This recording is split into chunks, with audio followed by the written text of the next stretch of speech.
Now this section is going to be actually be about the mob elevator. And in order to get up, I'm actually going to have him... Now there's actually a gap here, so this is just a water flow. I'm going to go ahead and block it off. And I'm also going to put a dirt block there so I can hop up. And I'm going to make myself a infinite water spring.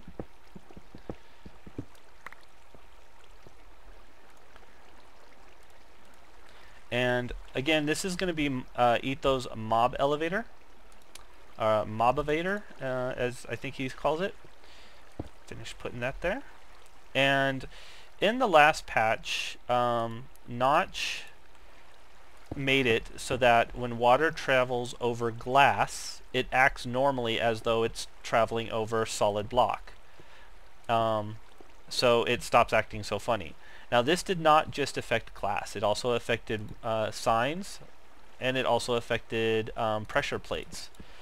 So the way that Ethos Labs had it, basically he had 3 pressure plates, 1, 2, 3, and then he had signs blocking water so that water would flow over the 3 pressure plates. Now what this did, because pressure plates are no longer considered transparent, they actually act like a normal block to water, it created an infinite water spring. The 3 block trick like I had here. 1, 2, 3, the corner becomes infinite, except for it would be floating in the air. And what would happen is mobs would travel into it, and then because it's an infinite stream, it's no longer got a current pushing them to the middle, and they would just stand here and drowned. And the way I've figured out how to fix this is basically to extend it, so instead of it just being 1, 2, 3 in a corner, it's going to be 1, 2, 3, 4, 5 in the corner. So this will be a source block, this will be a source block, but by the time they actually meet in the middle, it's not going to form an infinite spring, and it'll continue pushing them towards the middle. So now to do this, you're going to need some more signs and pressure plates. So let me go get that real quick.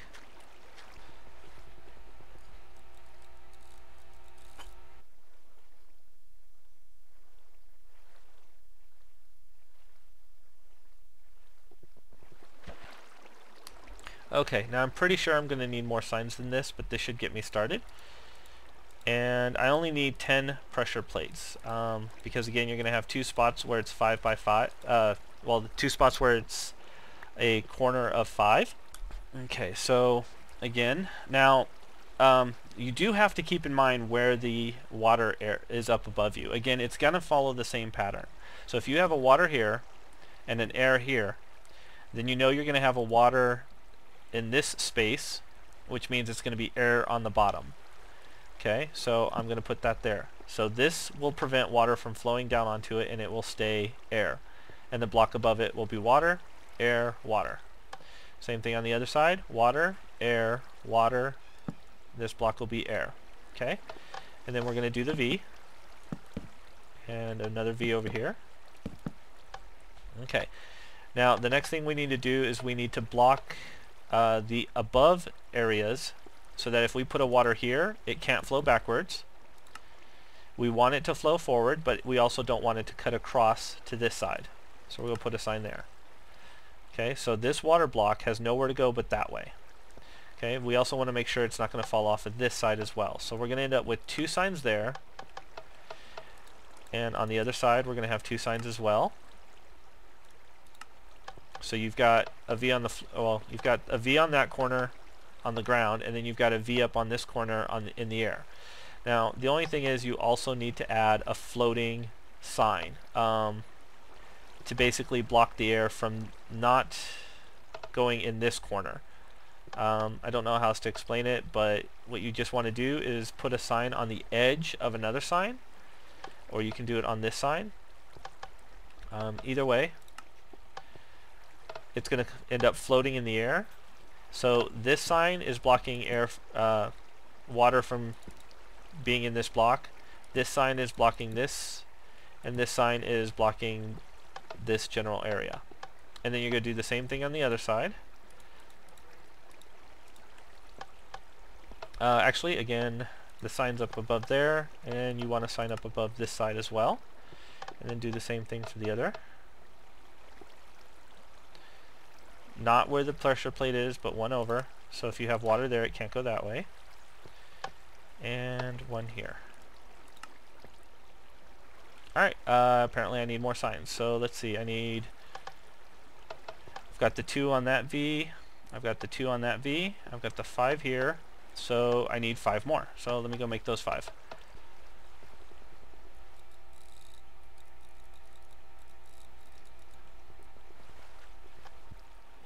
Okay, and so we've got that V on the ground, that V on the ground, we've got that V in the air, we need a V over here in the air. So again, I'm going to do this. And there's that V, and then we're going to put one on the corner like we did there. So I'm going to put it on this corner right there, and it's going to float in the air. Now, basically, the only thing all of this signs and stuff do is they control the flow of water. And so I'm going to show you that now by start placing water in different locations, and you can see how it doesn't travel in certain areas. So when I put water on these stairs, as well as on these stairs, it's all pushing them towards the pressure plate and stopping here. Except for that stream is continuing to the corner. Now if we put water streams on the other side,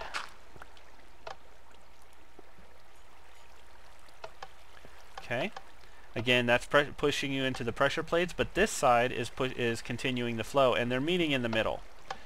So if you're on this side, you're basically just going to get pushed to the center of the mob elevator. And let's see, I need a way back up now.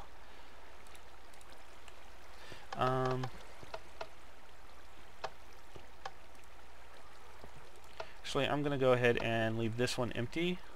Put a block there so I can jump up. And we'll actually start on the other side.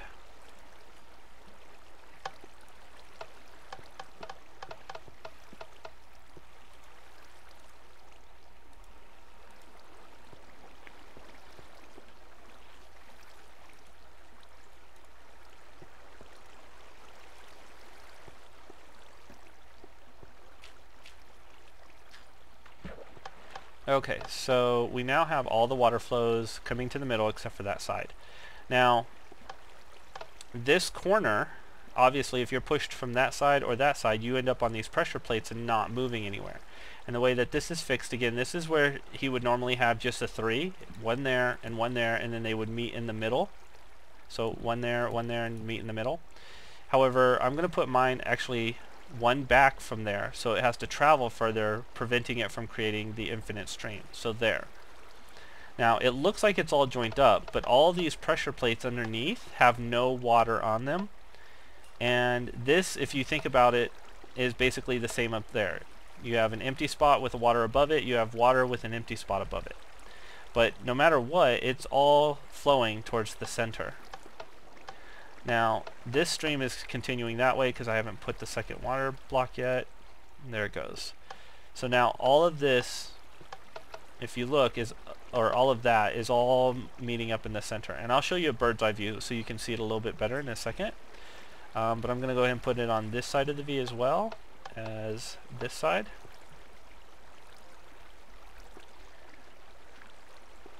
And fill my blocks back up. And I'd skipped these because that was where I was getting to my water from. So now as you can see, you've got the water going to the middle, as well as here you've got the water going to the middle.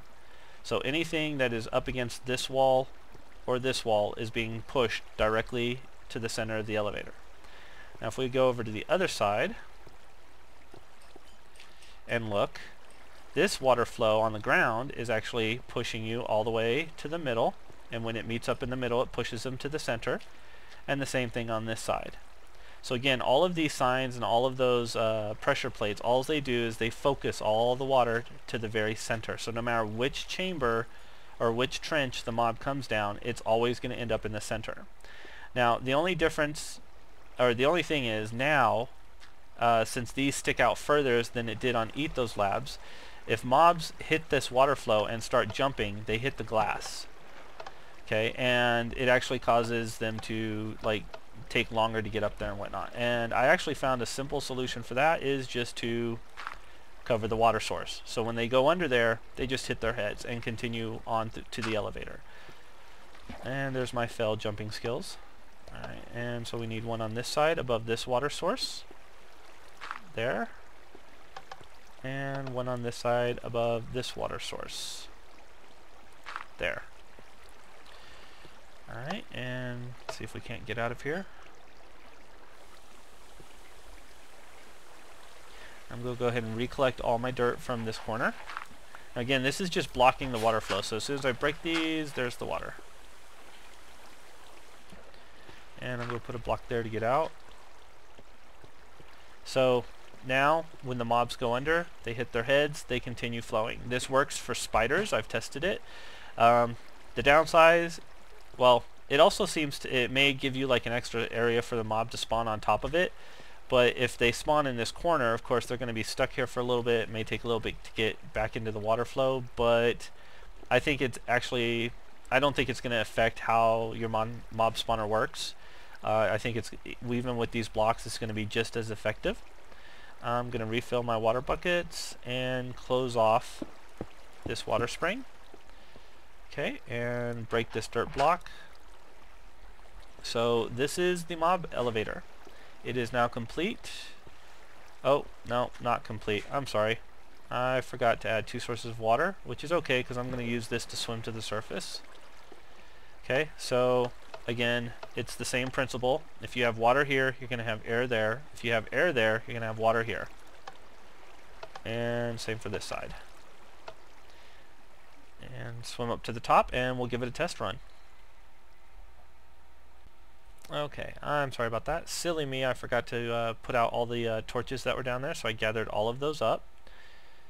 And as you can see, I've got quite a few mobs coming up. And in fact, I'm actually going to run and hide, so when they come up through the water flows. And look at all those numbers generated. Now, this is, you know, don't expect this on a continuous basis. Now, as you would obviously have it continue to go upward, even further higher than that, so that you could actually put them in a drowning machine or something to that effect. So now that we have a whole bunch of mobs generated, and I'm going to have to kill those and clean that out in a little bit, let me show you how to turn your monster spawner off. And yes, this does mean that it might require a little bit of fighting if they have not all flown up the mob elevator. You can see there's a mob over there just hanging out, another one in the back. And of course it would be a spider who instantly sees me and starts running over here. And I don't have a bow and arrow yet because I haven't killed any spiders yet.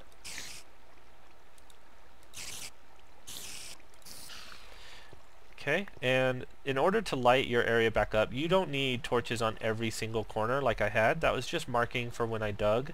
All you need is one in the middle. And since this is a 6x6, there's actually 4 in the middle. It doesn't really matter. I tend to try and kind of have it closer to the mob elevator, such as that.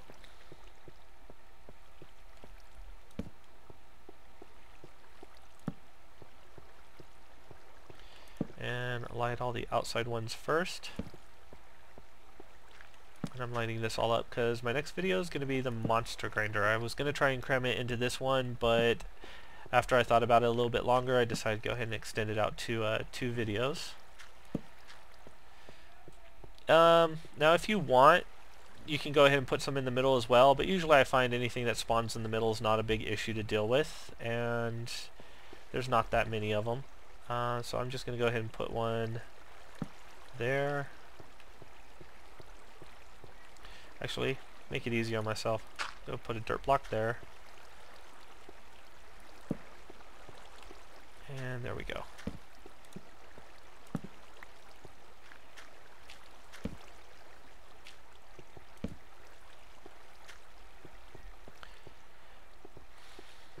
Okay, so my next episode we'll go ahead and build the killing portion of this, which will be nothing more than to drown them. I'm not going to make anything complex as a sorter.